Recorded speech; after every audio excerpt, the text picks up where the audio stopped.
લીલિયા તાલુકાના ખારા ગામે ઉપસરપંચ નરેશભાઈ પોપટભાઈ ગરણિયા. અમારે જીએબી પીજી વિસલમાં અમે અનેકવાર ફોન કરીને રજૂઆત કરવી છીએ.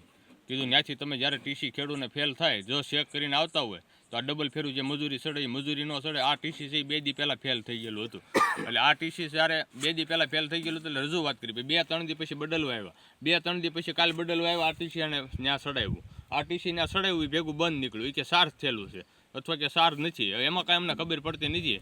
પણ આ રીતે ટીસી અહીંયા આવે એ અમે સહન કરી શકશું નહીં. એનું કારણ છે અમે રેગ્યુલર બિલ ભરવી છીએ. અમે સમયસર જ્યારે જીઈબીને જરૂર પડે વખતે વાવાઝોડામાં જ્યારે જરૂર પડી હતી તે અમે પોતે ટ્રેક્ટરો લઈ લઈને અમારા હાથે અમે થાંભલા હારેલા છે ને લાઈનોમાં અમે સપોર્ટ કરેલો છે. તો અત્યારે ખેડૂતને 5 દિવસ કપાસ પાવાનો હોય. જો તો ટાઈમસર પાણી ન મળે એટલે આ કપામાં 5-5 મણની નુકસાની આવે. હવે વીઘા દીઠ એક ખેડૂતની નુકસાની ગણવા જાઓ તમે એટલે 15-15 હજારની વીઘા દીઠ નુકસાની થાય.